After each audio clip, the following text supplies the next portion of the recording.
ಈ ಕಾರ್ಯಕ್ರಮದ ಪ್ರಾಯೋಜಕರು ಜೈನ್ ಇರಿಗೇಷನ್ ಸಿಸ್ಟಮ್ಸ್ ಲಿಮಿಟೆಡ್, ಜಾಗತಿಕ ತುಂತುರು ಮತ್ತು ಹನಿ ನೀರಾವರಿ ಉಪಕರಣಗಳ ಉತ್ಪಾದಕರು, ಬೇಸಾಯ ತಂತ್ರಜ್ಞಾನ ನಿರೂಪಕರು ಹಾಗೂ ರೋಗರಹಿತ ಟಿಶ್ಯೂ ಕಲ್ಚರ್ ಗಿಡಗಳು.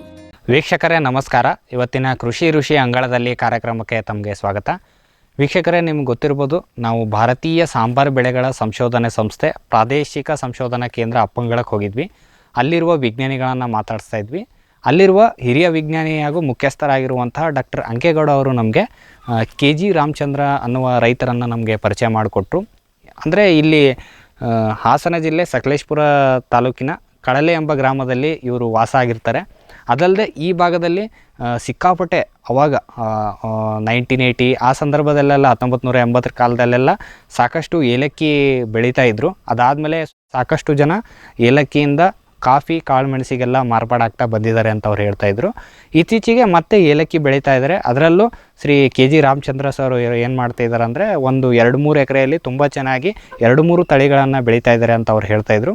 ಹಾಗಾಗಿ ಇವತ್ತಿನ ಕಂತಿನಲ್ಲಿ ಶ್ರೀ KG ರಾಮಚಂದ್ರ ಅವ್ರನ್ನ ಮಾತಾಡಿಸಿ ಅವರ ಕೃಷಿ ಹಿನ್ನೆಲೆ ಏನು, ಅವರ ಅನುಭವ ಏನು, ಏಲಕ್ಕಿ ಕುರಿತಾಗಿ ಅವ್ರು ಏನು ಹೇಳ್ತಾರೆ, ಯಾವ ತಳಿಗಳು ಬೆಸ್ಟ್ ಅಂತ ಅವ್ರು ಹೇಳ್ತಾರೆ, ನಿರ್ವಹಣಾ ವಿಷಯದಲ್ಲಿ ಬಂದಾಗ ಏನೆಲ್ಲ ಇದರಲ್ಲಿ ನಿರ್ವಹಣಾ ಕ್ರಮಗಳನ್ನು ಮಾಡಬೇಕು ಅನ್ನೋದ್ರ ಕುರಿತು ಇವರನ್ನ ಕೇಳಿ ತಿಳಿದುಕೊಂಡು ಬರೋಣ ಬನ್ನಿ. ಸರ್ ನಮಸ್ಕಾರ. ಸರ್ ನಮಸ್ಕಾರ ಸರ್. ನಮ್ಮ ಫಾರಂ ಟಿವಿಯ ಕೃಷಿ ಋಷಿ ಅಂಗಳದಲ್ಲಿ ಕಾರ್ಯಕ್ರಮಕ್ಕೆ ತಮಗೆ ಸ್ವಾಗತ ಸರ್. ನಾವು ಒಂದು 3 ದಿನಗಳ ಹಿಂದೆ ಭಾರತೀಯ ಸಾಂಬಾರು ಬೆಳೆಗಳ ಸಂಶೋಧನಾ ಕೇಂದ್ರ, ಪ್ರಾದೇಶಿಕ ಸಂಶೋಧನಾ ಕೇಂದ್ರ ಆಗಿರುವಂತಹ ಅಪ್ಪಂಗಳಕ್ಕೆ ಹೋಗಿದ್ವಿ ಸರ್. ಅಲ್ಲಿರುವ ಪ್ರಧಾನ ವಿಜ್ಞಾನಿ ಹಾಗೂ ಮುಖ್ಯಸ್ಥರಾಗಿರುವಂತಹ ಡಾಕ್ಟರ್ ಅಂಕೇಗೌಡ ಅವರು ನಿಮ್ಮ ಸಂಪರ್ಕ ಕೊಟ್ಟರು ಸರ್. ನೀವೊಂದು ಅದ್ಭುತವಾಗಿ ಏಲಕ್ಕಿ ಕೃಷಿ ಮಾಡ್ತಾ ಇದ್ದೀರಾ. ಅದಲ್ಲದೆ ಈ ಭಾಗದಲ್ಲಿ ಸ್ವಲ್ಪ ಏಲಕ್ಕಿ ನಮಗೆ ನೋಡಲಿಕ್ಕೆ ಬಹಳ ಕಡಿಮೆ ಸಿಗುತ್ತೆ. ಅದರಲ್ಲೂ ಸ್ವಲ್ಪ ಸಣ್ಣ ಪ್ರಮಾಣದಲ್ಲಿ ತುಂಬ ಚೆನ್ನಾಗಿ ಮಾಡಿದ್ದಾರೆ, ಅದ್ಭುತವಾಗಿ ಮಾಡಿದ್ದಾರೆ ಅಂತ ಅವ್ರು ಹೇಳ್ತಾ ಇದ್ದಾರೆ ಸರ್. ಇವತ್ತಿನ ಕಂತಿನಲ್ಲಿ ನಾವು ನಿಮ್ಮನ್ನು ಸಂದರ್ಶನ ಮಾಡಿ ನೀವು ಯಾವ ರೀತಿ ಒಂದು ಏಲಕ್ಕಿ ಬೆಳೀತಿದ್ದೀರಾ ಅಥವಾ ನಿಮ್ಮ ಕೃಷಿ ಹಿನ್ನೆಲೆ ಹೇಗೆ, ನೀವು ನಡೆದ ಒಂದು ದಾರಿ ಹೇಗೆ ಅನ್ನೋದ್ರ ಕುರಿತು ಒಂದು ಮಾಹಿತಿಯನ್ನು ನಮ್ಮ ರೈತರಿಗೆ ಕೊಡೋಣ ಸರ್. ಆಯ್ತು ಸರ್, ಮೊದಲನೇದಾಗಿ ಕೇಳೋದಾದರೆ ನಿಮ್ಮ ಕೃಷಿ ಹಿನ್ನೆಲೆ ಸರ್, ನಿಮಗೆ ಎಷ್ಟು ವರ್ಷ ಇವಾಗ, ನಿಮ್ಮ ಪರಿಚಯ ಮಾಡಿಕೊಡಿ ಸರ್. ಸರ್, ಮೊದಲು ನಾವು ಹಾಸನ ಡಿಸ್ಟಿಕ್ಕು ಸಕಲೇಶಪುರ ತಾಲೂಕು ಯಶ್ಲೂರು ಹೋಬಳಿ ಕಳಲೆ ಗ್ರಾಮ ಅಂತ. ನನ್ನ ಹೆಸರು KG ರಾಮಚಂದ್ರ ಅಂತ. ಓಕೆ. ವ್ಯವಸಾಯದ ಬಗ್ಗೆ ಹೇಳಬೇಕು ಅಂತ ಹೇಳಿದ್ರೆ, ನಮಗೆ ನಮ್ಮ ತಂದೆ ಚಿಕ್ಕದ್ರಲ್ಲಿ ತೀರೋದ್ರು. ಅದರಿಂದ ನಾನು 8ನೇ ತರಗತಿ ಓದ್ಕೊಂಡು ಶಾಲೆ ಬಿಟ್ಟು ವ್ಯವಸಾಯಕ್ಕೆ ಶುರು ಮಾಡಿದೆ. ಸರ್, ಈಗ ಏಜ್ ಎಷ್ಟು ಸರ್? ಈಗ 76 ನಡೀತಾ ಇದೆ. 76. ಇವಾಗಲೂ ಆ್ಯಕ್ಟಿವ್ ಆಗಿದ್ದೀರಾ? ಫುಲ್ಲು ಮಾಡ್ತಾ ಇದ್ದೀರಾ? ರೈತರಲ್ಲ ಸರ್ ನಾವು. ಮಾಡ್ತಾನೆ ಇರಬೇಕು. ಹೌದು ಸರ್. ಇದು ಏನು ಸರ್, ಇದು ಬಾರ್ಡ್ರಾ, ಕೊಡಗು ಬಾರ್ಡ್ರಾ? ಇದು ಕೊಡಗು ಸರ್. ಇಲ್ಲಿಗೆ ನಮ್ಗೆ ಅರ್ಧ ಕಿಲೋಮೀಟ್ರ್ ಬೋರ್ಡ್ರಿ. ಇಲ್ಲಿ ನಮ್ಮ ಜಮೀನು ದಾಟಿದರೆ ಇನ್ನು ಕೊಡಗೆ. ಅಷ್ಟು ಹತ್ತಿರದಲ್ಲೇ ಇದೆ. ಹತ್ತಿರದಲ್ಲಿ ಇದೀವಿ. Okay sir. ಸರಿ ಸರ್, ನೀವು ಈಗ 8ನೇ ಕ್ಲಾಸ್ ಬಿಟ್ಟ ಮೇಲೆ ಅಲ್ಲಿಂದನೇ ಕೃಷಿ ವ್ಯವಸಾಯ ಮಾಡ್ಕೊಂಡು ಬಂದ್ವಿ. ಮೊದಲು ಯಾವ್ಯಾವ ಬೆಳೆಗಳನ್ನು ಮಾಡ್ತಾ ಇದ್ರಿ? ಹೇಗೆ ಮೊದಲಿನಿಂದಲೂ ಇಲ್ಲಿ ಕಾಫಿ, ಕಾಳುಮೆಣಸಿತ್ತ ಅಥವಾ ಬೇರೆ ಬೆಳೆಗಳಿದ್ವಾ ಹೇಗೆ? ಸರ್, ಮೊದಲು ನಾನು ವ್ಯವಸಾಯಕ್ಕೆ ಇಳಿದ 16 ವರ್ಷ ಏಜ್ ಆಗ ಗದ್ದೆ ಮಾಡ್ತಾಯಿದ್ವಿ, ಭತ್ತ ಬೆಳೀತಾಯಿದ್ವಿ. ಜಾಸ್ತಿ ಭತ್ತ ಬೆಳೆದಾದಾಗ ಇತ್ತೀಚೆಗೆ 45 ವರ್ಷದಿಂದ ಈಚೆಗೆ ನಮ್ಮಲ್ಲಿ ಏಲಕ್ಕಿ ತೋಟ ಅಂತ ಹೇಳಿ ನಮ್ಮ ಹಿರಿಯವರೆಲ್ಲ ಬೆಳೆದಿದ್ರು. ಓಕೆ. ಅಂದರೆ ಈ ಭತ್ತ ಅಂದರೆ ಜಾಸ್ತಿ ಭತ್ತ. 45 ವರ್ಷದ ಮೇಲೆ ಇಲ್ಲಿ ನಮ್ಮ ಹಿರಿಯವರೆಲ್ಲ ಏಲಕ್ಕಿ ತೋಟಕ್ಕೆ ಶುರು ಮಾಡಿದರು. ಆ ಏಲಕ್ಕಿ ತೋಟ ಶುರು ಮಾಡಾದಮೇಲೆ ಮತ್ತೆ ಕಾಫಿ ಹೆಚ್ಚು ಕಮ್ಮಿ ಒಂದು 35 ವರ್ಷದಿಂದ ಈಚೆಗೆ ಎಲ್ಲರೂ ಪ್ರತಿಯೊಬ್ಬರು ಕಾಫಿ ತೋಟಕ್ಕೆ ಅಭಿವೃದ್ಧಿ ಮಾಡ್ಕೊಂಡು. ಅಂದರೆ ಫಸ್ಟ್ ಬಂದಿರೋದು ಏಲಕ್ಕಿ. ಓಕೆ. ಏಲಕ್ಕಿ ಆದಮೇಲೆ ಕಾಫಿ. ಓಕೆ. ಈಗ ಇತ್ತೀಚೆಗೆ ನಾವು ನೋಡ್ತೀವಿ ಸರ್, ಇಲ್ಲೆಲ್ಲ ಕಾಫಿ ಮತ್ತು ಕಾಳುಮೆಣಸು ಪ್ರದೇಶನೇ ಜಾಸ್ತಿ ಇದೆ. ಅದು ಕಡಿಮೆ ಆಗ್ತಾ ಬಂದಿದೆ ಅಲ್ಲ ಸರ್? ಅದಕ್ಕೆ ಏನಾದರೂ ಕಾರಣ ಇತ್ತಾ? ಕಾರಣ ಅಂತ ಹೇಳಿದ್ರೆ ಸರ್, ಇಲ್ಲಿ ನಮ್ಮ ಮಲೆನಾಡು ಏರಿಯಾ ಸಕಲೇಶಪುರ ಮತ್ತು ಹೆತ್ತೂರು ಹೋಬಳಿ, ಯಶ್ಲೂರು ಹೋಬಳಿ ಎಲ್ಲ ಫುಲ್ಲು 70% ಎಲ್ಲೂ ಏಲಕ್ಕಿನೇ ಬೆಳೆಗಾರರು ಇದ್ದಿದ್ರು. ಕಟ್ಟೆ ಶುರುವಾಯಿತು ಅಂತೇಳಿ ಕಟ್ಟೆ ಒಂದು ಕಾರಣದಿಂದ ಕಡೆಗೆ ನಮ್ಮಲ್ಲಿ ಸುತ್ತಳತೆಯಲ್ಲೆಲ್ಲ ಎಸ್ಟೇಟ್ಗಳಿದ್ದಾವೆ. ಎಸ್ಟೇಟ್ಗಳಿಂದ ಕಾಫಿ ಬೆಳೆದು ನೋಡ್ಕೊಂಡು ಆಗ ನಮ್ಮ ರೈತರು, ನಮ್ಮ ಹಿರಿಯವರೆಲ್ಲ ಕಾಫಿ ತೋಟ ಮಾಡೋಕ್ಕೆ ಶುರು ಮಾಡಿದರು. ಹಾಗಾಗಿ ಕಾಫಿ ತೋಟದ ವ್ಯವಸಾಯಗಳದಾದಮೇಲೆ ಏಲಕ್ಕಿ ಕಟ್ಟೆ ರೋಗ ಬರುತ್ತೆ ಅಂತೇಳಿ ಯಾರು ಏಲಕ್ಕಿ ಮೇಲೆ ಗಮನ ಕೊಡದೆ ಈಗ ನಮ್ಮ ಇಲ್ಲೆಲ್ಲ ಸುತ್ತಳತೆ ಎಲ್ಲ ಫುಲ್ ಕಾಫಿ ತೋಟವೇ ಆಯಿತು. ಮತ್ತು ಕಡೆಗೆ ಮೆಣಸು ಹಾಕ್ಕೊಂಡು, ಮೆಣಸಿನ ಅಂದರೆ ಪೇಪರ್ ಮೆಣಸು, ಆ ವ್ಯವಸಾಯದಿಂದ ಬಂದು ಜನಗಳು ಕಾಫಿ ಮತ್ತು ಮೆಣಸಿನ ಮೇಲೆ ಮುಂದುವರೆದ್ರು ವಿನ ಏಲಕ್ಕಿಯನ್ನು ಕೈಂಡು ಬಿಟ್ಟೇ ಬಿಟ್ಟರು. ಆಗ ನಮಗೆ ನಾನು ಫಸ್ಟು ಕಾಫಿ ತೋಟ ಮಾಡೋಕ್ಕಿಂತ ಮುಂಚೆನೇ ನಾನು 1 ಎಕರೆ ಏಲಕ್ಕಿ ತೋಟ ಮಾಡಿದ್ದೆ. ಸುಲಭ, ಆಗ ನಮ್ಗೆ ಹಣಕಾಸಿನ ತೊಂದರೆ ಇತ್ತು. ತೊಂದರೆ ಇದ್ದಾಗ ಏಲಕ್ಕಿ ಸುಲಭ ಬೆಲೆ ನಮಗೆ ಮಾಡ್ಕೊಂತ ಅಂತೇಳಿ ನಾವು ನಮ್ಮ ತಾಯಿ, ನನ್ನ ಹೆಂಡತಿ ಮಕ್ಕಳೆಲ್ಲ ಸೇರಿ ಏಲಕ್ಕಿ ತೋಟ ಮಾಡಿದ್ವಿ. ಅದರ ಆದಾಯ ಬಂದಾದಮೇಲೆ ನಾವು ಆ ಕಡೆಗೆ ಕಾಫಿ ತೋಟಕ್ಕೆ ಶುರು ಮಾಡ್ಕೊಂಡ್ವಿ. ಆಗ ನಮ್ದು ಏನು ಅಂತ ಹೇಳಿದ್ರೆ, ನಾವು ಹಿಂದಿಂದ ನಾವು ಏಲಕ್ಕಿನೇ ನಮ್ಮ ಒಂದು ಸಂಪ್ರದಾಯ ಮೇಲೆ ಎತ್ತಿದ್ದೆ ನಮಗೆ ಏಲಕ್ಕಿ. ಆ ಏಲಕ್ಕಿ ಬಿಡಬಾರ್ದು ಅಂಥೇಳಿ ಮತ್ತೆ ಅದು ಮಾಡಿದ ತೋಟ 5-6 ವರ್ಷ ಫಸಲು ಕೊಟ್ಟು ಮತ್ತೆ ಹೋಯಿತು. ಆಮೇಲೆ ಕಡೆಗೆ ನಮಗೆ ಏಲಕ್ಕಿ ಬೆಳಿಲೇಬೇಕು ಅಂಥೇಳಿ ನಮ್ಮ ಅದೇ ಸುದೀಪ್ 2ನೇ ಮಗ ಅವರು ನಾವೆಲ್ಲ ಕೂತು ಮಾತಾಡಿ, ಇಲ್ಲ ನಾನು ಹಿಂದಿಂದಲೂ ಏಲಕ್ಕಿನೇ ನಾವು ಮಾಡ್ಕೊಬಂದಿದ್ದು, ಏಲಕ್ಕಿ ನಮ್ಮ ಇಂಪ್ರೂವ್ ಮಾಡಿದ್ದು, ಅದನ್ನು ಕೈ ಬಿಡಲೇಬಾರ್ದು ಅಂಥೇಳಿ ಮತ್ತೆ ನಮಗೆ ಯಾವ ತಳಿಯನ್ನು ಒಳ್ಳೆಯದು. ಈಗ ಹಿಂದೆ ಸಕಲೇಶ್ಪುರ ಏಲಕ್ಕಿ ಕಟ್ಟೆ ಅನ್ನೋ ಒಂದು ಭಾವನೆ ಬಂದಾಗ, ಮತ್ತು ಮಲೆನಾಡು ಪ್ರದೇಶದಲ್ಲಿ ಸ್ವಲ್ಪ ಏಲಕ್ಕಿ ಇತ್ತು. ಅವರ ಕೇಳಿದಾಗ ಕಂದು ಕೊಕ್ಕೆ ಕಂದು ಬರುತ್ತೆ, ಆ ಕೊಕ್ಕೆ ಕಂದ ಇದರಿಂದ ನಮಗೆ ಏಲಕ್ಕಿ ಸಕ್ಸಸ್ ಆಗೋದಿಲ್ಲ ಅಂತ ಹೇಳಿದ್ರು. ಆಮೇಲೆ ಕಡೆಗೆ ಹೀಗೆ ರೇಡಿಯೋದಲ್ಲೆಲ್ಲ ನ್ಯೂಸ್ ಎಲ್ಲ ಬಂದಾಗ ಕಡೆಗೆ ಬೆಟ್ಟದ ಮನೆಯಲ್ಲಿ ಯಾವುದೋ ಒಂದು ತಳಿ ಕಂಡು ಹಿಡಿದಿದ್ದಾರೆ ಅಂಥೇಳಿ ಆ ರೇಡಿಯೋದ ಮುಖಾಂತರ ನಾವು ಆ ತಳಿಯನ್ನು ಹುಡುಕ್ಬೇಕು ಅಂಥೇಳಿ ಕಡೆಗೆ ಸಕಲೇಶ್ಪುರ ಹೋಗಿ ಏಲಕ್ಕಿ ಬೋರ್ಡ್ನವ್ರು ಕೇಳಿದಾಗ ಬೆಟ್ಟದ ಮನೆಯಲ್ಲಿ ಬೆಳೆದಿದ್ದಾರೆ ಪಾಳ್ಕುಡಿ ಅಂತ ಏಲಕ್ಕಿ, ಮತ್ತು ನೆಲ್ಲಣಿಗೋಲ್ಡ್ನು ಬೆಳೆದಿದ್ದಾರೆ ಅಂಥೇಳಿ ವಿಚಾರಿಸ್ಕೊಂಡು ಹೋಗಿ ನಾನು ನನ್ನ ಮಗ ಮೂಡಿಗೆರೆ ಬೆಟ್ಟದ ಮನೆ ಕಡೆ ಎಲ್ಲ ತೋಟ ಬೆಳೆದವರೆಲ್ಲ ಸಂಪರ್ಕಿಸಿ ಕಡೆಗೆ ಬೆಟ್ಟದ ಮನೆಗೆ ಹೋದಾಗ ಅಲ್ಲಿ ಒಬ್ಬ ರಾಮಯ್ಯ ಅಂತೇಳಿ, ರಾಮಚಂದ್ರ ಅಂತೇಳಿ ಅವರು ಸಿಕ್ಕಿದ್ರು. ಅವರು ತೋರಿಸಿದ್ರು ನಮಗೆ ಯಾವುದು ಪಾಳ್ಕುಡಿ ಬೇಕಾ ನಿಮಗೆ ನೆಲ್ಲಣಿ ಗೋಲ್ಡ್ ಬೇಕಾ ಅಂಥೇಳಿ 2 ಕಡೆ ಭಾಗ ನಮಗೆ ತೋರಿಸಿದ್ರು. ನಾವು ನಮ್ಮ ಮಗನೂ ವಿಚಾರಿಸ್ತಾ ಯಾವುದು ಒಳ್ಳೆಯದು ತಳಿ ಹೇಗೆ ಏನು ಅಂತ ವಿಚಾರ ಮಾಡಿದಾಗ ಆಗ ನೆಲ್ಲಣಿ ಗೋಲ್ಡ್ ಆದರೆ ಒಂದು ತಿಂಗಳಿಗೆ ಒಂದೊಂದು ಸ್ಪ್ರೇ ಮಾಡಬೇಕು. ಇದೇ ಪಾಳ್ಕುಡಿ ಆದರೆ 3 ಸ್ಪ್ರೇ ಸಾಕು.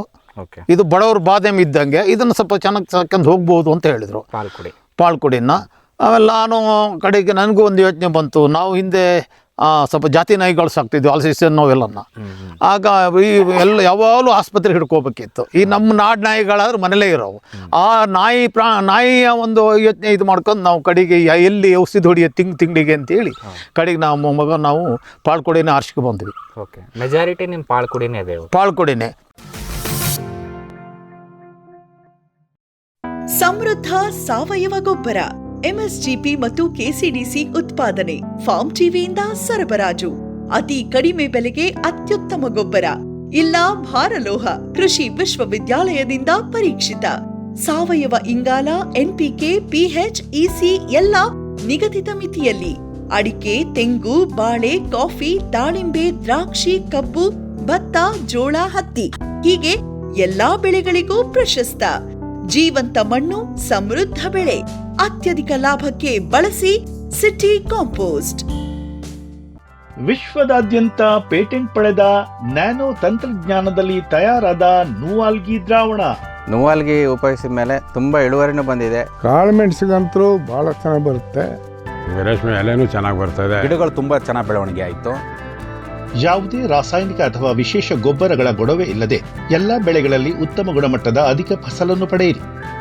ಯಾವಾಗಲೂ ನನ್ನ ಇರೋವರೆಗೂ ನೀವು ಅಲ್ಲಿಗೆ ಅಂತೂ ಬಿಟ್ಟು ಬಾಳಲ್ಲ ಅಂತ ಒಂದು ಭರವಸೆ ಕೊಡ್ತೀನಿ.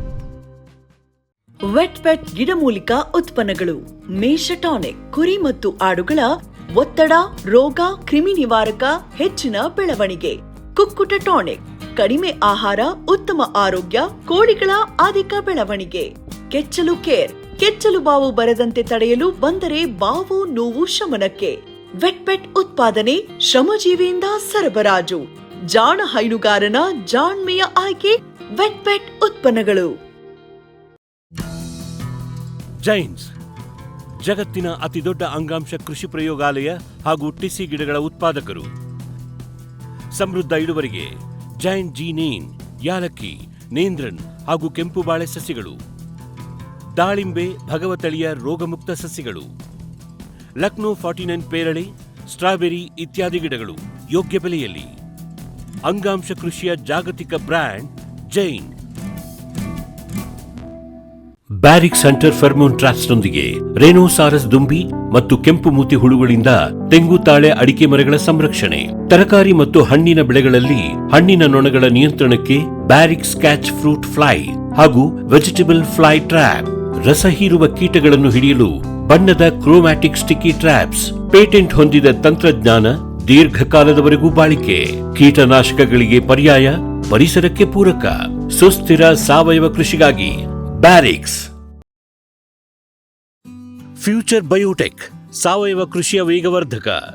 ಪೋಷಕಾಂಶ ಪೂರೈಕೆಗೆ ಎನ್ಪಿಕೆ ಕಲ್ಚರ್, ವ್ಯಾಮ್, ಪಿಎಸ್ಪಿ ಮತ್ತು ಕೆಎಂಬಿ. ಜೈವಿಕ ರೋಗ ಕೀಟ ನಿಯಂತ್ರಣಕ್ಕೆ ಟ್ರೈಕೋಡರ್ಮಾ, ಸೂಡೋಮೊನಾಸ್. ಸಾವಯವ ಗೊಬ್ಬರ ಉತ್ಪಾದನೆಗೆ ಕಾಂಪೋಸ್ಟ್ ಕಲ್ಚರ್. ಹೂವು ಕಾಯಿ ಉದುರುವ ಸಮಸ್ಯೆಗೆ ಕಾಮಧೇನು ಮತ್ತು ಸತ್ವ. ಮಣ್ಣಿನ ಆರೋಗ್ಯ ವೃದ್ಧಿಗೆ ಫ್ಯೂಚರ್ ಬಯೋಟೆಕ್, ಧಾರವಾಡ.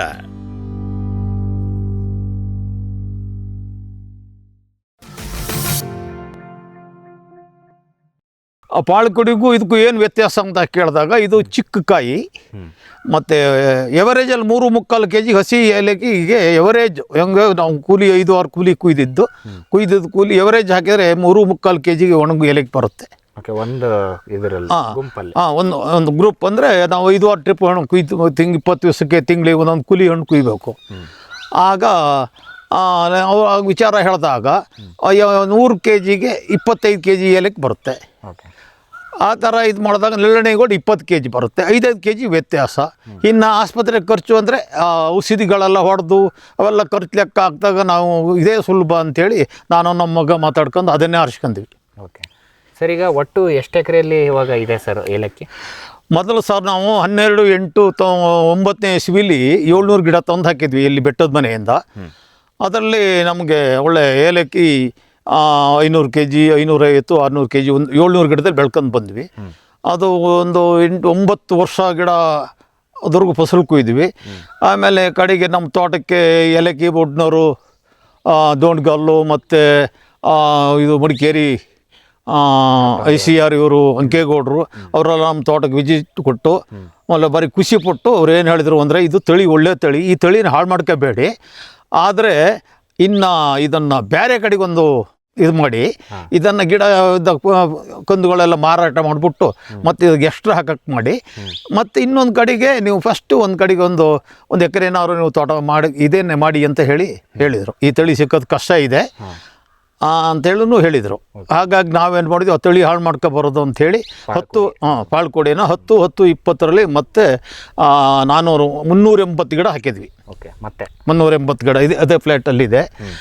ಆಮೇಲೆ ಎಲ್ಲರೂ ನನಗೆ ಪ್ರಗತಿಪರ ರೈತರು ಅನ್ನೋ ಒಂದು ಇದರಲ್ಲಿ ಕಡೆಗೆ ನನ್ನ ಮಗ ಮತ್ತು ಅವರು ಇದೆಲ್ಲ ಮಾಡ್ಕೊಂಡು ಎಲ್ಲರೂ ಫಂಕ್ಷನ್ನು ಅದಕ್ಕೆಲ್ಲ ಹೋದಾಗ ಮತ್ತು ನಮಗೆ ಸನ್ಮಾನ ಹೇಗೆ ಏನು ವಿಚಾರ ಏನು ಅನ್ನೋದೆಲ್ಲ ಒಂದು ಇದು ಬಂದಾಗ ಕಡೆಗೆ ಕೆಲವರೆಲ್ಲ ಫೋನ್ ಮಾಡಿ ನೆಲ್ಲಣಿ ಗೋಲ್ಡು ಹೇಗೆ ಅಂತ ನಮ್ಮನ್ನೇ ವಿಚಾರಿಸೋಕ್ಕೆ ಶುರು ಮಾಡಿದರು. ಆಮೇಲೆ ನೋಡೋಣ, ನೆಲ್ಲಣಿ ಗೋಲ್ಡು ನಾನು ಹೇಳ್ತೇನೆ, ನಾವು ಬೆಳೆದಿಲ್ಲ, ಬೆಳೆದಾದ್ಮೇಲೆ ಹೇಳ್ತೀವಿ. ಯಾಕೆಂದರೆ ಈಗ ಇದು ಮಾತ್ರ ನಮ್ಮ ಬಡವ್ರ ಬಾದಾಮಿ ಪಾಳ್ಕೊಡಿ ಏಲಕ್ಕಿ ಒಳ್ಳೆಯದು ಅಂತ ಹೇಳ್ತೀನಿ. ಆದರೆ ಇದ್ರ ಬಗ್ಗೆ ನೀವೆಲ್ಲ ಇಷ್ಟಿದ್ದಾಗ ನಾನು ಬೆಳೆದೇ ಬಿಡಬೇಕು ಅನ್ನೋ ಆಸೆ ಬಂತು. ಕೇಳ್ತಾ ಇದ್ದಾರೆ ಅನ್ನೋದಕ್ಕೆ ಏನಿದೆ ಅಂತದ್ದು ಇದರಲ್ಲಿ ನೋಡೋಣ ಅಂತೇಳಿ ನನ್ನ ಮಗನಿಗೂ ನಾವು ಕೂತು ಮಾತಾಡ್ಕೊಂಡು ಕಡೆಗೆ ಹೋಗಿ ಗರ್ವಾಲೆಯಲ್ಲಿ ಗಿಡ ಇದೆ ಅಂತೇಳಿ ಒಂದು 150 ಗಿಡ ತಂದ ಮಗನೇ. 2 ವರ್ಷ ಆಯ್ತು ಇದರಲ್ಲಿ 2 ವರ್ಷದಲ್ಲಿ ಗಿಡ ಹಾಕಿದಾಗ ಅದರಲ್ಲಿ ಏನಾಯ್ತು ಗೊತ್ತಾ, ನೀರಿನ ಕೊರತೆ ಆಯಿತು. ಒಂದು 20 ಗಿಡ ಉಳಿದಿದೆ ಅಷ್ಟೇ ಇದು ಈ ಸೈಡು. ಮತ್ತು ಕಳೆದ ವರ್ಷ 1 ವರ್ಷದ ಗಿಡ ಇದು, ಇಲ್ಲಿಂದ ಈಚೆಗೆ ಹಿಂಗೆ ಇದೆ ಗಿಡ. ಅದು ಇದು ಎಸ್ಟ್ಲೂರು ಸರ್ಕಾರಿ ಇದರದ್ದಲ್ಲೇ ಅದೇ 150 ಗಿಡ ತಂದು ಗಿಡ ಹಾಕಿದ್ವಿ. ಅದು ಚೆನ್ನಾಗಿದೆ ಗಿಡ. ಇನ್ನು ಮುಂದಿನ ಏನು ಅಂದರೆ ಜನಗಳಿಗೆ ಏನು ಯಾವುದೋ ಬೆಳೀರಿ ಅನ್ಬೇಕು, ಇನ್ನೂ ನಾನು 1-2 ವರ್ಷ ಕಾದು ಆಮೇಲೆ ಹೇಳ್ತೀನಿ. ಯಾಕೆಂದರೆ ನೀವು ಪೂರ್ತಿ ಇನ್ನೊಂದು 3-4 ವರ್ಷ ಇನ್ನು 2 ವರ್ಷಗಳಿಗೆ ಕಂಡು ಹಿಡಿಬೋದು. ಯಾಕೆ ಅಂತ ಹೇಳಿದ್ರೆ ತಿಂಗಳಿಗೆ ಒಂದು ಔಷಧ ಬೇಕಾ ಬೇಡವಾ ಅವನ ಬಗ್ಗೆ ಫಸ್ಟು. ಯಾಕೆಂದರೆ ನಾವು ಸುಮ್ಮನೆ ಸುಳ್ಳು ಹೇಳ್ಬಿಟ್ಟು ಜನಗಳನ್ನ ಹಾಳು ಮಾಡಬಾರ್ದು. ನೋಡಿ, ರೈತರು ಭಾರಿ ಕಷ್ಟಪಟ್ಟು ಸಾಲ ಸಂಬಂಧ ಮಾಡಿ ಏನೇನೋ ಮಾಡಿ ವ್ಯವಸಾಯ ಮಾಡ್ತಿರ್ತಾರೆ, ಅವ್ರಿಗೆ ನಾವು ತೊಂದರೆ ಕೊಡೋಕೆ ಹೋಗ್ಬಾರ್ದು. ಇಂಥದ್ದೇ ಬೆಳಿಬೇಕು, ನಮ್ಮ ಇಲ್ಲಿಗೆ ಯಾವ್ದು ಸೂಟ್ ಆಗುತ್ತೆ, ಇದು ಒಳ್ಳೆಯದು ಅನ್ನೋ ಒಂದು ಭಾವನೆ ಸೂಚಿಸ್ಬೇಕು ಅಂದರೆ ಇನ್ನು 2 ವರ್ಷ ಬೇಕು ಸರ್. Okay sir. ಈಗ ಜಾಸ್ತಿ ಜನಕ್ಕೆ ಏನಿದೆ ಅಂತಂದರೆ ಏಲಕ್ಕಿ ಅಂದರೆ ಒಂದು ನಿರ್ವಹಣೆ ಮಾಡೋದು ಭಾರಿ ಕಷ್ಟ. ಇದಕ್ಕೆ ಆಳುಗಳ ಸಮಸ್ಯೆ ಜಾಸ್ತಿ ಬೇಕಾಗುತ್ತೆ, ಆಳುಗಳ ಸಂಖ್ಯೆ. ಆ ರೀತಿ ಅದು ಸ್ಪೆಷಲಿ ಅದು ಏನಕ್ಕಂದರೆ ನೆಲ್ಲಾಣಿ ಗ್ರೀನ್ ಗೋಲ್ಡಿಗೆ ಹೇಳ್ತಾರೆ ಸರ್. ಆ ತಳಿಯಲ್ಲಿ ನಾವು ಜಾಸ್ತಿ ಒಂದು ಅಂದರೆ ಅವರಿಗೆ ಕಾರ್ಯಕ್ರಮ ಮಾಡಿದಾಗ ಅದ್ರ ಕುರಿತಾಗಿ ಜನಗಳು ಹೇಳಿದ ಆ ರೀತಿ. ಈಗ ನೀವು ಪಾಲ್ಕುಡಿ ಬರೆದಿರ ಸರ್, ಈಗ ಬೇರೆ ಅದು ತಳಿ, ಅದರಲ್ಲಿ ಯಾವ ರೀತಿ ಚಾಲೆಂಜಸ್ ಇದೆ, ಇವೆಲ್ಲ ಸಮಸ್ಯೆಗಳು ಬರ್ತಾವ ಅದರಲ್ಲೂ? ಈಗ ನೋಡಿ ಸರ್, ಒಂದು ಹೇಳ, ಒಂದು ಬಟ್ಟೆ ಕಾಟನ್ ಬಟ್ಟೆ ತಗೋತೀವಿ, ಸ್ವಲ್ಪ ಚೀಪಲ್ಲಿ ಸಿಕ್ಕುತ್ತೆ ಅಂತ ತಗೊಂಡ್ರೆ ಅದು 1 ವರ್ಷ 2 ವರ್ಷ ಬಾಳಿಕೆ ಬರ್ತವೆ. ಈಗ ಒಂದು 500 ರೂಪಾಯಿ ಒಳ್ಳೆ ಬಟ್ಟೆ ತಗೋಬೇಕು ಅಂದರೆ 5-6 ವರ್ಷ ಬಾಳಿಕೆ ಬರ್ತವೆ. ಹಾಗೆ ಹಣದ ಮೇಲೆ ಅವು. ಯಾಕೆ ಅಂತ ಹೇಳಿದ್ರೆ ನಾವು ನೆಲ್ಲಣ್ಣಿ ಗೋಲ್ಡನ್ನು ನಾವು ದೂರಂಗಿಲ್ಲ. ಯಾಕೆ ಅಂದರೆ ಅದು ಅಷ್ಟೇ ಆದಾಯ ಕೊಡುತ್ತೆ. ಅದು 2-2.5 kg ಏಲಕ್ಕಿ ಬೆಳೀತಾರೆ ಅಂತ ಹೇಳ್ತಾರೆ. ಅಂದರೆ ನಾನು ಬೆಳೆದಿರೋ ತೋಟಗಳನ್ನು ನೋಡಿದ್ದೀನಿ. ಆದರೆ ಈ ಆಸ್ಪತ್ರೆ ಇದೊಂದು ಔಷಧಿ ಬಗ್ಗೆ ಏನಾಗ ಔಷಧಿ ಹೊಡೆದ ಇದಕ್ಕೆ ಫಲ ನಮ್ಗೆ ಸಿಕ್ಕುತ್ತಲ್ಲ. ಹೌದು ಹೌದು, ಇಳುವರಿ ಜಾಸ್ತಿ ಸಿಕ್ಕುತ್ತಲ್ಲ. ಈಗ ಸರಿ ಸರ್, ಓಕೆ, ಇದರಲ್ಲಿ ಈಲ್ಡು ಜಾಸ್ತಿ ಸಿಗುತ್ತೆ, ನಾವು ಖರ್ಚು ಮಾಡಿದಷ್ಟು ಜಾಸ್ತಿ ಸಿಗುತ್ತೆ. Okay sir. ಭೂಮಿದೀಪ ಸಾರಜನಕ ರಂಜಕ ಒದಗಿಸುವ ಸೂಕ್ಷ್ಮಾಣುಜೀವಿ ಮಿಶ್ರಿತ ಸಮೃದ್ಧ ಸಾವಯವ ಎರೆಗೊಬ್ಬರ. ಕಾಳು ಮೆಣಸಿಗೆ ಟ್ರೈಕೋಡರ್ಮಾ ಸಂವರ್ಧಿತ ವಿಶೇಷ ಎರೆಗೊಬ್ಬರ. ಕುದುರೆ, ಹೇಸರಗತ್ತೆ, ಲದ್ದಿಯ ಅಧಿಕ ಪೌಷ್ಟಿಕಾಂಶದ ಅಶ್ವಸಾರ ಎರೆಗೊಬ್ಬರ. ಎನ್ಪಿಕೆ, ಲಘು ಮತ್ತು ಸೂಕ್ಷ್ಮ ಪೋಷಕಾಂಶಗಳು, ಸಸ್ಯ ಪ್ರಚೋದಕಗಳು ಹಾಗೂ ಹಾರ್ಮೋನುಗಳ ಆಗರ ಭೂಮಿದೀಪ ಎರೆಗೊಬ್ಬರ. ಜೈನ್ ಇರಿಗೇಷನ್ ಸಿಸ್ಟಮ್ಸ್ ಲಿಮಿಟೆಡ್ ಭಾರತದ ಹನಿ ನೀರಾವರಿ ತಂತ್ರಜ್ಞಾನದ ಪ್ರಥಮ ಪ್ರವರ್ತಕ. ಜಗತ್ತಿನ ಅತಿ ದೊಡ್ಡ ಸ್ಪ್ರಿಂಕ್ಲರ್ಸ್ ಉತ್ಪಾದಕ ಕಂಪನಿ. ಸಂರಕ್ಷಿತ ಕೃಷಿಯಲ್ಲಿ ಹಸಿರು ಮನೆಗಾಗಿ ಮಿಸ್ಟರ್, ಫಾಗರ್, ಫ್ಯಾನ್ ಮತ್ತು ಪ್ಯಾಡ್ ಹಾಗೂ ನೆರಳು ಮನೆ. ಸ್ವಯಂ ಚಾಲಿತ ನೀರಾವರಿ ವ್ಯವಸ್ಥೆ ಮತ್ತು ರಸಾವರಿ ತಂತ್ರಜ್ಞಾನ. ಕೃಷಿಯಲ್ಲಿ ನೀರಿನ ಸಮರ್ಪಕ ಬಳಕೆ ಹಾಗೂ ಉಳಿತಾಯಕ್ಕೆ ಮತ್ತೊಂದು ಹೆಸರು ಜೈನ್. ಕದಂಬ ಅಗ್ರಿಟೆಕ್ ರಾಜ್ಯದ ಜನಪ್ರಿಯ ಸೋಲಾರ್ ಪಂಪ್. ಅತ್ಯಧಿಕ ಕಾರ್ಯಕ್ಷಮತೆಯ ಸೋಲಾರ್ ಪ್ಯಾನೆಲ್ ಮತ್ತು ಶಕ್ತಿ ಸೋಲಾರ್ ಪಂಪ್. ವಿದ್ಯುತ್ ಕಣ್ಣಾಮುಚ್ಚಾಲೆಯಿಂದ ಮುಕ್ತಿ, ಬೆಳಗಿನಿಂದಲೇ ಹಗಲು ನೀರಾವರಿ. 25 ವರ್ಷಕ್ಕೂ ಹೆಚ್ಚು ಬಾಳಿಕೆಯ ಸೋಲಾರ್ ಪ್ಯಾನೆಲ್ ಮತ್ತು ಸ್ಟೇನ್ಲೆಸ್ ಸ್ಟೀಲ್ ಸೋಲಾರ್ ಪಂಪ್. ನಂಬಿಕಾರ್ಹ ಸೋಲಾರ್ ಪಂಪಿಗೆ ರಾಜ್ಯದ number 1 company Kadamba Agritech. Green Plast ISI ಪ್ರಮಾಣೀಕೃತ ಪರಿಶುದ್ಧ HDPE ಜಿಯೋ ಮೆಂಬ್ರೇನ್ ಪಾಂಡ್ ಲೈನರ್ಗಳು. ಕೃಷಿ ಹೊಂಡ, ಕೆರೆ, ಕಾಲುವೆ, ಮೀನುಕೊಳ, ಸ್ಪಿರುಲಿನಾ ಹೊಂಡಗಳಿಗೆ ಬೇಕಾದ ಆಕಾರ ಮತ್ತು ವಿಸ್ತೀರ್ಣಗಳಲ್ಲಿ ಸರ್ಕಾರದ ಸಬ್ಸಿಡಿ ಯೋಜನೆಯಡಿ ಲಭ್ಯ. 100% ಪುನರ್ಬಳಕೆ, ಯುವಿ ಮತ್ತು ಒಡಕು ನಿರೋಧಕ, ಪಕ್ಕಾ ಜೋಡಣೆ, 5 ವರ್ಷಗಳ ಲಿಖಿತ ವಾರಂಟಿ. ಗ್ರೀನ್ ಪ್ಲಾಸ್ಟ್. ವೆಟ್ಪೆಟ್ ಗಿಡಮೂಲಿಕಾ ಉತ್ಪನ್ನಗಳು. ಬೋವಿಟೋನ್ ವೆಟ್ 33 ಗಿಡಮೂಲಿಕೆಗಳ ಜಾನುವಾರು ಆರೋಗ್ಯವರ್ಧಕ ಟಾನಿಕ್. ದೂದ್ ಪ್ಲಸ್ ಅಧಿಕ ಹಾಲು, ಡಿಗ್ರಿ ಮತ್ತು ಫ್ಯಾಟ್, ರಾಸು ಸುಲಭವಾಗಿ ಹಾಲಿಳಿಸುತ್ತದೆ. ಫಾಸ್ಟ್ ಪ್ಲಸ್ ಗರಿಷ್ಠ ರಂಜಕ, ಕ್ಯಾಲ್ಸಿಯಂ, ಜೀವಸತ್ವಗಳು, ಖನಿಜಗಳು, ಪ್ರೋಬಯೋಟಿಕ್ಸ್ ಇತ್ಯಾದಿ. ಹಸು, ಎತ್ತು, ಎಮ್ಮೆ, ಕೋಣ, ಹಂದಿ, ಕುರಿ, ಆಡು, ಕೋಳಿಗಳಿಗೆ. ವೆಟ್ಪೆಟ್ ಫಾರ್ಮುಲೇಷನ್ಸ್ ಉತ್ಪಾದನೆ, ಶ್ರಮಜೀವಿಯಿಂದ ಸರಬರಾಜು. ಜಾಣ ಹೈನುಗಾರನ ಜಾಣ್ಮೆಯ ಆಯ್ಕೆ ವೆಟ್ಪೆಟ್ ಉತ್ಪನ್ನಗಳು. ಈಗ ಪಾಳ್ಕೊಡಿಯಲ್ಲಿ ಸರ್, ಪಾಳ್ಕೊಡಿಯಲ್ಲಿ ನೋಡಿ ಸರ್, ಇದು ಅದೇ ಹೇಳಿದ್ರೆ 20 kg 25 kg ವ್ಯತ್ಯಾಸ ಬರುತ್ತೆ. ಯಾವುದಕ್ಕೆ ಒಣಗಿಸ ಇದರಲ್ಲಿ ಡ್ರೈಯರ್ ಮಾಡಿದಾಗ 5 kgಗೆ 1 ಕಿಲೋ ಬರುತ್ತೆ. ಯಾವುದು ನೆಲಣಿ ಗೋಲ್ಡ್. ಇದು ಎವರೇಜಿಗೆ 3.25 ಬರುತ್ತೆ 1 kg ಡ್ರೈಯರ್ ಒಣಗು. ಆಗ ರೇಟ್ ಏನಾಗುತ್ತೆ ಅಂತ ಹೇಳಿದ್ರೆ ಈ ಹಸಿರು ಒಳ್ಳೆ ಗ್ರೀನ್ ಬರುತ್ತೆ ಯಾವುದು ನೆಲಣ್ಣಿ ಗೋಲ್ಡ್. ಈಗ ನಮಗೆ ಬೆಲೆ ಇರೋದೇ ಅದಕ್ಕೆ ಗ್ರೀನ್ ಇದಕ್ಕೆ. ಮತ್ತು ಏಲಕ್ಕಿ ಇದಕ್ಕೂ ಅಷ್ಟೇ. ಏಲಕ್ಕಿಗೆ ಸರ್ ಸಿಪ್ಪಿಗೆ ಬೆಲೆ, ಬಣ್ಣಕ್ಕೆ ಬೆಲೆ. ಒಳಗೆ ಬೀಜ ಹೆಂಗೆ ಇರಲಿ, ಮೇಲೆ ಕಜ್ಜಿ ಅದು ಇದ್ದಿದ್ರೆ ಅದಕ್ಕೆ ರೇಟು 200, 300, 400 ರೂಪಾಯಿ ಕಮ್ಮಿನೇ. ಒಳಗೆ ಬೀಜ ಬೇಕಾದ್ರೆ 5 ಬೀಜ ಇರಲಿ, ಮೇಲೆ ತೊಳ್ಕಿದ್ರೆ ಸಾಕು, ಒಳ್ಳೆ ಪಾಲಿಸಿ ಇದ್ದರೆ ಆ ಏಲಕ್ಕಿಗೆ 300, 400ವರೆಗೂ ಬೆಲೆ ಜಾಸ್ತಿ ಇರುತ್ತೆ. ಅದಕ್ಕೆ ಪಾಳ್ಕುಡಿಗಿಂತ kg ಮೇಲೆ 400, 500 ರೂಪಾಯಿವರೆಗೂ ಬೆಲೆ ಜಾಸ್ತಿ ಇರುತ್ತೆ. ಒಂದೊಂದು ಟೈಮಲ್ಲಿ 800 ರೂಪಾಯಿಗೂ ಬೆಲೆ ಜಾಸ್ತಿ ಇರ್ತದೆ ಯಾವುದಕ್ಕೆ ನೆಲಣ್ಣಿ ಗೋಲ್ಡಿಗೆ. ಹಾಗಾಗಿ ಅದಕ್ಕೆ ಎಷ್ಟು ಪ್ರಯತ್ನ ಪಡ್ತು ಅಷ್ಟು ಲಾಭ ಐತೆ. ನಾವು ಹೆದರ್ಕೊಂಡು ಹೋದರೆ ಅಷ್ಟು ದುಡ್ಡು ಮಾಡ್ಕೊಳಕ್ಕಾಗಲ್ಲ. ಈ ಪಾಳ್ಕುಡಿಲಿ ಅದು ಹೆಂಗೆ ಬರುತ್ತೆ ಸರ್? ಡ್ರೈ ಮಾಡಿದಾಗ ಎಲ್ಲೋ ಬರುತ್ತಾ ಅದು? ಗ್ರೀನ್ ಹಸುರನ್ನೇ ಕುಯ್ದರೆ ಇದು ಗ್ರೀನ್ ಬರುತ್ತೆ. ಆದರೆ ನಮಗೆ ಈಗ ಒಂದು ಕೇಳಬೇಕು ಅಂದರೆ ಇದರ ಅರ್ಧಕ್ಕೆ ಅರ್ಧ ಹೇಳ್ಬೋದು ನಾವು. ಅರ್ಧ ಗ್ರೀನು ಅರ್ಧ ಇದು ಸಿಕ್ಕುತ್ತೆ ಅದು ಎಲ್ಲೋ ಪಾಳ್ಕುಡಿಲಿ. ಅಂದರೆ ರೇಟ್ ಎಲ್ಲ ಒಂದೇ. ಯಾವುದು ಪಾಳ್ಕುಡಿಲಿ ವಜನ್ ಇರುತ್ತೆ, ತೂಕ, ಅದಕ್ಕೆ ಒಂದು ವ್ಯಾಲ್ಯೂನೂ ಇರುತ್ತೆ, ವ್ಯಾಪಾರ ಬೇಗ ಆಗುತ್ತೆ. ಹಾಂ, ಆಗ ನಮಗೆ ವ್ಯತ್ಯಾಸ ಏನು ಅಂತ ಹೇಳಿದ್ರೆ ನಮಗೆ ಸ್ಪ್ರೇ 3-4 ಕಮ್ಮಿ ಆಗುತ್ತೆ. ಮತ್ತು ನಮಗೆ ಇದರಲ್ಲಿ ಗುಟ್ಟೇನು ಅಂತ ಹೇಳಿದ್ರೆ ನಮ್ಗೆ 5 ಕುಲಿ ಕುಯ್ದರೆ ಏಲಕ್ಕಿ ಕುಯ್ದು ಪೂರೈಸ್ಬಿಡ್ತೀವಿ. ಯಾವುದವ ಪಾಳ್ಕುಡಿ ಇದ್ರ ಲೆಕ್ಕ ಇದು ವರ್ಷ ಇಡೀ ಏಲಕ್ಕಿ ಕುಯ್ಬೋದು ಅಂತ ಹೇಳ್ತಾರೆ. ಜನವರಿ ಫೆಬ್ರವರಿವರೆಗೂ ಕುಲಿ 10, 12, 13, 14 ಕೂಲಿ ಏಲಕ್ಕಿ ಕುಯ್ಬೇಕಾಗುತ್ತೆ. ಆಗ ಅದರಲ್ಲಿ ನಮ್ಮದು ಅರ್ಧ ಟೈಮ್ ತೀರಿದಾಗ ಇನ್ನು ಅರ್ಧ ಟೈಮಿಗೆ ಎಳ್ಕೂರಿ ಇಲಿ ಹೊಡೆದಿದ್ದು ಲೆಕ್ಕ ಹಾಕಿದಾಗ ಒಂದಕ್ಕೆ ನಮ್ಮ ಇದಕ್ಕೆ ನಮ್ಮ ಬಡವ್ರ ಬಾದಿಯ ಮೇಲೆ ನನಗೆ ಈ ಪಾಳ್ಕುಡಿನೇ ಇಂಟ್ರೆಸ್ಟ್ ಒಂದಕ್ಕೆ. ಈಗ ಸರ್ ಒಂದು 6 ತಿಂಗಳು ವೇಸ್ಟ್ ಬಿಟ್ರೆ ಇಲಿ ಹೆಗ್ಣ ಇವೆಲ್ಲ ತಿಂದು ಒಂದೊಂದರಲ್ಲಿ 1/4 kg 100 ಗ್ರಾಮ್ಸು ಹಿಂಗೆಲ್ಲ ಹೊಡ್ಕೊಂಡು ಹೋದರೆ ಕಾಯಿ ಹೋಗಿದ್ದು ನಮಗೆ ಲಾಸ್ ಗೊತ್ತಾಗ್ತಲ್ಲ. ಹೌದು, ಎಲ್ಲ ಥರ ಲೆಕ್ಕ ಹಾಕಬೇಕು ರೈತರು. ಅಂದರೆ ಇವತ್ತಿನ ಇದರಲ್ಲಿ ಏನು ಅಂತ ಹೇಳಿದ್ರೆ ಮಾರ್ಕೆಟ್ ಲೆಕ್ಕ ಹಾಕ್ಬೇಕತ್ತೆ.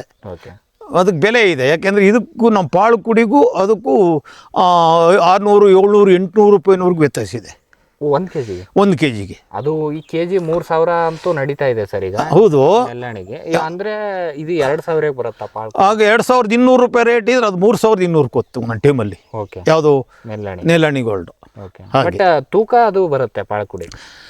ಪಾಳ್ಕುಡಿ ಅಂದ್ರೆ ಸರ್ ವ್ಯತ್ಯಾಸ ಇಷ್ಟೇ, 100 ಹಸಿ ಕಾಯಿಗೆ 25 kg ಬರುತ್ತೆ. ಅದು 100 kgಗೆ 20 kg ಬರುತ್ತೆ. 5 kg ವ್ಯತ್ಯಾಸ ಡ್ರೈಯರಲ್ಲೂ ನಮಗೆ ಇದೆ.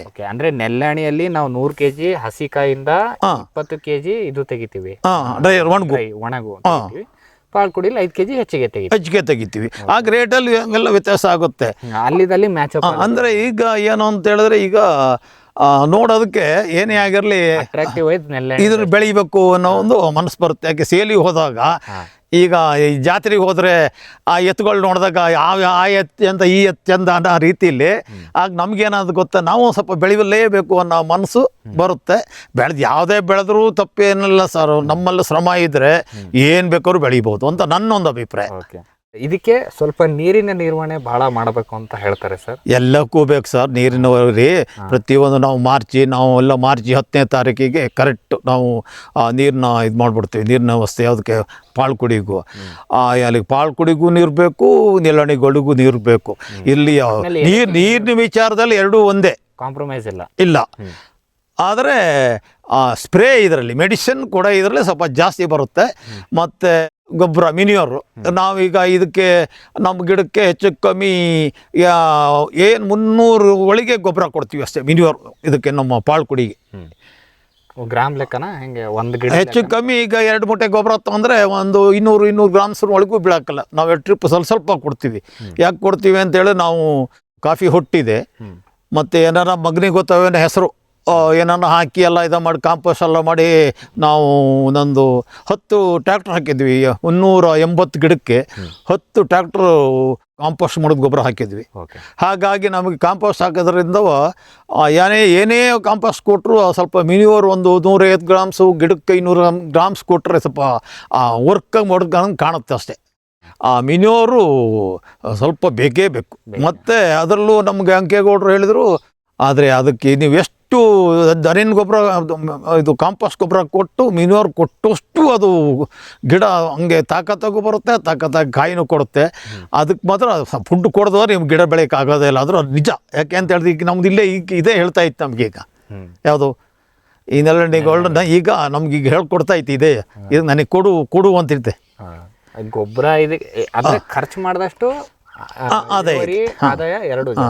ಆಮೇಲೆ ಮತ್ತೆ ಹೇಳ್ತಾರೆ 2 ವರ್ಷ 3 ವರ್ಷಕ್ಕೆ ಅಂತ ನಾವು 11 ವರ್ಷ ಅದಕ್ಕೆ ನಾವು ಏಲಕ್ಕಿ ಕಾಯಿ ಕುಯ್ದ್ವಿ. ಇಲ್ಲಿ 700 ಗಿಡ ತಂದು 9ನೇ ಇಸ್ವಿಲಿ ಗಿಡ ಹಾಕಿದ್ವಲ್ಲ, 11 ವರ್ಷ ಇತ್ತು. ಚೆನ್ನಾಗಿತ್ತು ಗಿಡ. 11 ವರ್ಷದವರೆಗೆ ಒಂದ್ಸಲ ಕಣ್ಣು ನಾಟಿ ಮಾಡಿದ್ರೆ 11 ವರ್ಷದವರೆಗೆ ಬರುತ್ತೆ. ಚೆನ್ನಾಗಿ ಮಾಡಿದ್ರೆ ಇನ್ನೂ ಬರೋದು. ಅಂದರೆ ಅದೇನಾಗುತ್ತೆ ಗೊತ್ತಾ, ಏಲಕ್ಕಿ ದಪ್ಕೊಂಡು ಹೋಗ್ಬಿಡುತ್ತೆ. Okay, ಅದು run ಆಗ ನಮಗೇನಾಗುತ್ತೆ ಗೊತ್ತಾ, ಗಿಡ ಇದ್ರೂ ತೋಟ ನೋಡಿ ಇದು ಹೆಂಗೆ ಕಾಣುತ್ತೆ, ಹಿಂಗಿರ್ಬೇಕು ಅನಿಸುತ್ತೆ.